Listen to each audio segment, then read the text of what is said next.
এটা এক রক্তাক্ত গল্প যেখানে বিশ্বাসঘাতকতা, লোভ আর অপরাধ মিশে আছে। গুয়াহাটির এই ভয়াবহ হত্যাকাণ্ডের ঘটনাটি যেন থ্রিলার সিনেমার গল্পকেও হার মানায়। অমরজ্যোতি দে এবং বন্দনা কলিতা, দুজন প্রাপ্তবয়স্ক পুরুষ এবং মহিলা, একে অপরকে ভালোবেসে পালিয়ে গিয়ে বিয়ে করেন। কারণ অমরজ্যোতি দের মা শঙ্করী দে এই বিয়েতে রাজি ছিলেন না। অমরজ্যোতি একটি প্রাইভেট কোম্পানিতে চাকরি করতেন। বন্দনা কলিতা একটি স্কুলে পিটি টিচার ছিলেন, যদিও বিয়ের পর তিনি চাকরি ছেড়ে দেন। যেহেতু শঙ্করী দে বন্দনা কলিতাকে পছন্দ করতেন না, তাই বন্দনা কলিতা বিয়ের পর নানাভাবে শাশুড়িমার মন জয় করার চেষ্টা করেছিলেন এবং সে কাজে তিনি অনেকটা সফলও হয়েছিলেন। কিছুদিন পর তাদের মধ্যেকার দূরত্ব মিটে যায় এবং শঙ্করী দে বন্দনাকে বৌমা হিসাবে মেনে নেন। তাদের জীবন বেশ ভালোই চলছিল। তাদের আসামের গুয়াহাটিতে বেশ কয়েকটি বাংলো ছিল, যেগুলি ভাড়া দেওয়া ছিল। শঙ্করী দে একজন রিটায়ার্ড গভর্নমেন্ট এমপ্লয়ি ছিলেন আর অমরজ্যোতি একটি প্রাইভেট কোম্পানিতে চাকরি করতেন। সব মিলিয়ে তাদের আর্থিক অবস্থাও বেশ ভালো ছিল। যেহেতু অমরজ্যোতি কাজে বেরিয়ে যাওয়ার পর বন্দনা বাড়িতে একাই থাকতেন, তাই তার শাশুড়ি মা নিজে থেকেই বন্দনাকে বলেছিলেন কিছু কাজের চেষ্টা করতে, আর তার জন্য যা টাকা লাগবে তা তিনি নিজেই দিয়ে দেবেন।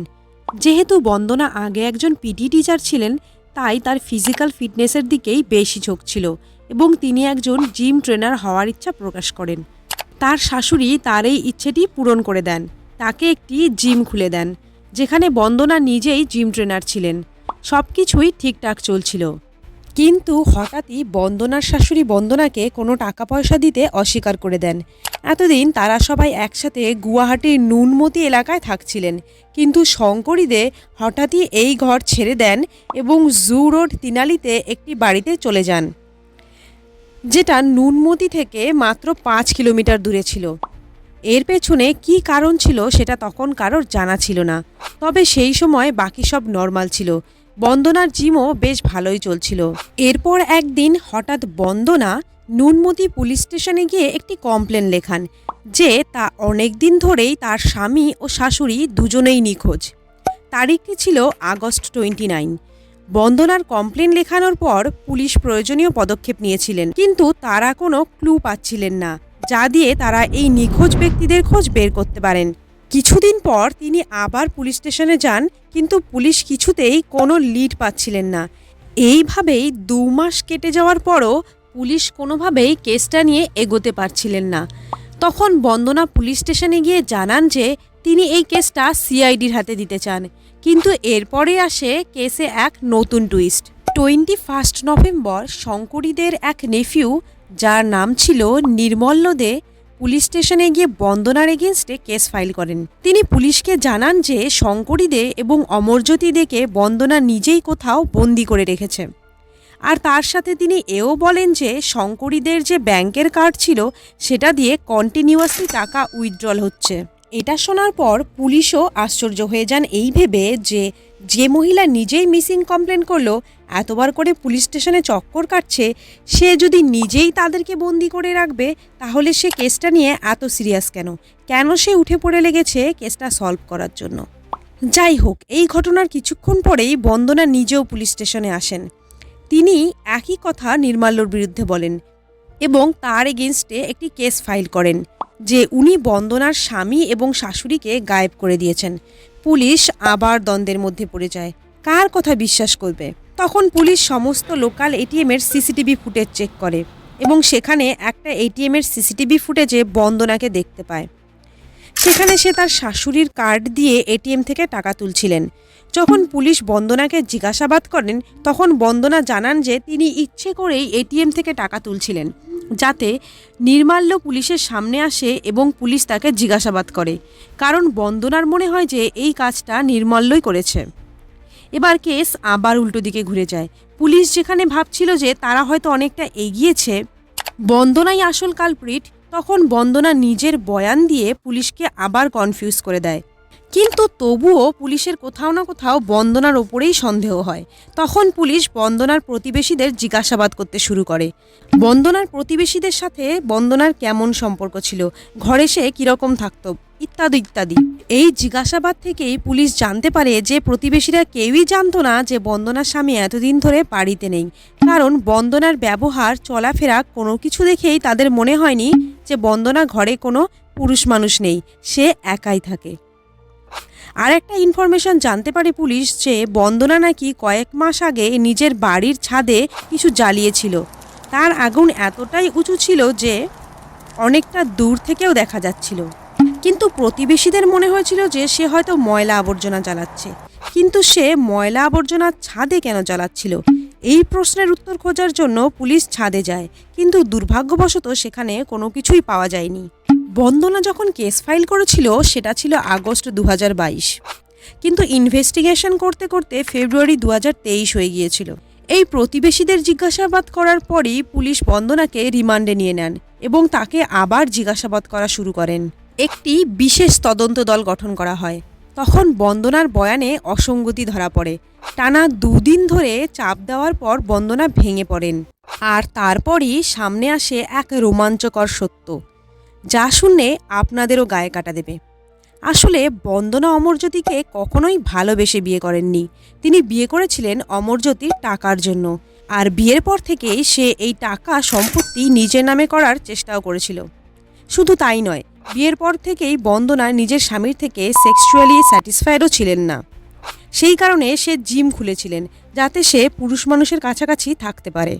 কিন্তু বন্দনার তখন সেই সাহস ছিল না যে সে কোনো অপরিচিত ছেলেকে ইনঅ্যাপ্রোপ্রিয়েট ওয়েতে টাচ করতে পারে। অরূপ ডেকা এবং ধনজিৎ ডেকা নামে 2 জন ছেলে বন্দনার জিমে ভর্তি হয়, যাদের বন্দনার দিকে তাকানোর ভঙ্গি নর্মাল ছিল না। অরূপ ডেকা একজন ড্রাইভার ছিলেন, তার বয়স ছিল 27 বছর, আর ধনজিৎ ডেকার বয়স ছিল 32। তারা দুজনেই বন্ধু ছিলেন। বন্দনার বয়সও ছিল 32। যেহেতু তারা প্রায় সমবয়সী ছিল, তাই তাদের মধ্যে ভালোই কথাবার্তা শুরু হয় এবং সেখান থেকেই আস্তে আস্তে বন্ধুত্ব হয়। এরপরই বন্দনা একদিন সুযোগ বুঝে দুজনকে একসাথে বাড়িতে ডেকে নেয়। এরপর তারা ইন্টিমেট হয়। এরপরে এই ব্যাপারটা ফ্রিকোয়েন্টলি হতে শুরু করে। 3 জনের জন্য ব্যাপারটা নর্মাল হয়ে যায়। এই কারণেই প্রতিবেশীরা বয়ান দিয়েছিল যে বন্দনার ঘরে পুরুষ মানুষের আনাগোনা ছিল, যেহেতু দুজনেই কন্টিনিউয়াসলি যাওয়া আসা করত। তারা ভেবেছিল যে অমরজ্যোতিও নিশ্চয়ই ঘরেই আছে। এই ঘটনার পর থেকেই বন্দনার সাহস বেড়ে যায়। তখন সে জিমে আসা সব পুরুষদেরই ইনঅ্যাপ্রোপ্রিয়েট ওয়েতে টাচ করা শুরু করে। আর যখনই কোনো পুরুষ তার স্পর্শে সাড়া দিত, তাদের ইন্টেনশন ম্যাচ করে যেত, তখন বন্দনা তাকে নিজের বাড়িতে ডেকে নিত। এইভাবেই সে একের পর এক পরপুরুষের সাথে ইন্টিমেট হতে শুরু করে। বন্দনার কাছে ব্যাপারটা খুবই নর্মাল হয়ে যায়। সে ভাবে যে এইভাবে সে তার কামনা পূরণ করতে পারবে, আর অমরজ্যোতি টেরই পাবে না। এসবের মধ্যে অরূপ ডেকা ও ধনজিৎ ডেকা সব থেকে ফ্রিকোয়েন্টলি বন্দনার ঘরে যাওয়া আসা করত। এমনকি এক রিপোর্টের হিসাবে বন্দনা ধনজিতের সাথে অলমোস্ট রিলেশনশিপে চলে এসেছিল। তারা একে অপরকে গার্লফ্রেন্ড বয়ফ্রেন্ডের মতোই ট্রিট করত। কিন্তু তারা যখন ইন্টিমেট হতো তখন 3 জন একসাথেই হতো। কিন্তু কথায় বলে না, চোরের 10 দিন আর গৃহস্থের 1 দিন, এক্ষেত্রেও তাই হলো। এইরকম চলতে চলতেই একদিন দিনের বেলায় যখন ঘরে কেউ ছিল না, বন্দনা তার 2 বন্ধুকে বাড়িতে ডাকে। কিন্তু ফরচুনেটলি অমরজ্যোতি তখন বাড়িতে আসেন এবং বাইরে একটা ট্যাক্সি দেখেন, যেটা অরূপ ডেকার ছিল। এটা দেখে অমরজ্যোতির একটু সন্দেহ হয়, কারণ বন্দনা নিজে বুলেট চালায়, তাই তার যদি কোথাও যাওয়ার হয় তাহলে সে তো নিজের বুলেট নিয়েই যাবে, ট্যাক্সি কেন ডাকবে? তাছাড়া কিছুক্ষণ আগেই বন্দনার সাথে তার ফোনে কথা হয়েছিল, যেখানে বন্দনা তাকে জানিয়েছিল যে সে বাড়িতে একাই আছে। এরপর সে যখন ঘরের দিকে এগিয়ে যায়, দেখে যে দরজা ভেতর দিয়ে বন্ধ করা। এটা দেখে তার আরও সন্দেহ হয়। দরজা বন্ধ বলে সে যখন জানলা দিয়ে ঘরের ভেতরে তাকায়, সে যা দেখেছিল সেটা একটা অত্যন্ত জঘন্য ভয়ঙ্কর দৃশ্য ছিল। ঘরের ভেতরে বন্দনা 2 জন পুরুষের সাথে কম্প্রোমাইজিং সিচুয়েশনে ছিল। এটা দেখে অমরজ্যোতির পায়ের নিচের মাটি সরে যায়। সে প্রচণ্ড রেগে যায়। সে দৌড়ে দরজার কাছে গিয়ে চিৎকার করে ডাকতে শুরু করে এবং দরজা ধাক্কাতে শুরু করে। এরপর অরূপ ও ধনজিৎ নিজেদের কাপড় নিয়ে পেছন দরজা দিয়ে পালিয়ে যায়। এরপর অমরজ্যোতি বন্দনাকে ডিভোর্স দেওয়ার সিদ্ধান্ত নেন। বন্দনা তখন কিছুই বুঝতে পারছিল না যে সে কি করবে, কারণ অমরজ্যোতি নিজের চোখে সবটা দেখে ফেলেছিল। বন্দনা বারবার অমরজ্যোতির কাছে ক্ষমা চাইছিল আর রিকোয়েস্ট করছিল অমরজ্যোতি যেন তাকে ডিভোর্স না দেয়। কিন্তু অমরজ্যোতি নিজের সিদ্ধান্তে অটল ছিল, কারণ সে আর বন্দনাকে বিশ্বাস করতে পারছিল না। সে যেটা দেখেছিল সেটা যে অনেক দিন ধরেই চলছিল সেটাও সে বুঝতে পারে। আর যে মহিলা এতটা নিচে নেমেছে সে যে আবার নিজের বাসনা পূরণ করার জন্য একই কাজ করবে না সেটারও কোনো গ্যারেন্টি নেই। এদিকে বন্দনা কিছুতেই ডিভোর্স দিতে চাইছিল না, কারণ ডিভোর্স হলে অ্যালিমনিতে সে কিছুই পাবে না, কারণ অমরজ্যোতির সমস্ত প্রপার্টি অমরজ্যোতির মা শঙ্করী দের নামে ছিল, অমরজ্যোতির নামে কিছুই ছিল না। এই কারণে বন্দনা একটা প্ল্যান করে। সে কোনো দেরি করতে চাইছিল না, কারণ অমরজ্যোতি যদি বাইরে গিয়ে ডিভোর্স কেস ফাইল করে তখন বন্দনা যদি অমরজ্যোতিকে কিছু ক্ষতি করে ডাউট সোজাসুজি বন্দনার উপরেই আসবে। তাই দেরি হওয়ার আগেই নেক্সট ডে যখন অমরজ্যোতি অফিসে বেরিয়ে যায় তখন বন্দনা তার 2 সাথীকে সাথে নিয়ে শাশুড়ি শঙ্করীদের বাড়িতে যান। কথায় কথায় তাকে রাগিয়ে দেন। দুজনে যখন তর্ক করছিল তখন ধনজিৎ পেছন থেকে এসে শঙ্করীদের মাথায় আঘাত করেন এবং শঙ্করীদে সেন্সলেস হয়ে যান। তারপরে তারা দুজন মিলে বডিকে কেটে টুকরো টুকরো করে প্লাস্টিকে ভরে ফ্রিজে রেখে দেন। মেঝেতে যে রক্ত পড়েছিল তা বন্দনা কাপড় দিয়ে মুছে পরিষ্কার করেন। এরপর তারা ওই কাপড়গুলোকে গাড়িতে রাখেন এবং ওগুলো নিয়ে বাড়িতে চলে আসেন। অমরজ্যোতি অফিস থেকে ফিরলে তার খাবার জলের সাথে একটা ওষুধ মিশিয়ে দেয়। এরপর অমরজ্যোতি সেন্সলেস হয়ে যায় এবং তার সাথেও ঠিক একই ঘটনা ঘটে। তার বডিটা টুকরো টুকরো করে ফ্রিজে ঢুকিয়ে দেওয়া হয়। এরপর এখানেও কাপড় দিয়ে সমস্ত রক্ত মুছে পরিষ্কার করে দেওয়া হয় এবং ছাদে গিয়ে সমস্ত কাপড় জ্বালিয়ে দেওয়া হয়, যেটা করতে প্রতিবেশীরা দেখেছিল বন্দনাকে। এরপর অনেক দিন এই বাড়ি দুটোতে দুটো ফ্রিজের মধ্যেই বডি রাখা ছিল। 27 জুলাই বন্দনা ধনজিৎকে সাথে নিয়ে শঙ্করীদের বডির টুকরোগুলোকে নিয়ে চেরাপুঞ্জির এক গ্রামের জঙ্গলে ফেলে দিয়ে আসে। তারপর তারা বাড়ি ফিরে আসে এবং আবার সবকিছু নর্মাল হয়ে যায়। এই ঘটনার 20-25 দিন পর 19শে আগস্ট তারা অমরজ্যোতির বডির টুকরোগুলোকে নিয়েও মেঘালয়ের জঙ্গলে ফেলে দিয়ে আসে। ওরা হয়তো ভাবতেও পারেনি যে ওদের এই কাজ ধরা পড়ে যাবে। আর এই কাজ করে আসার পরে এর থেকেও আরও জঘন্য একটা কাজ তারা করে। ওই দিন তারা 3 জন আবার একসাথে ইন্টিমেট হয়। সমস্ত জিজ্ঞাসাবাদ আর কনফেশনের পরে পুলিশ বন্দনাকে আর তার বাকি সাথীদের সাথে নিয়ে ওই জায়গায় যায় যেখানে তারা বডি ডিসপোজ করেছিল।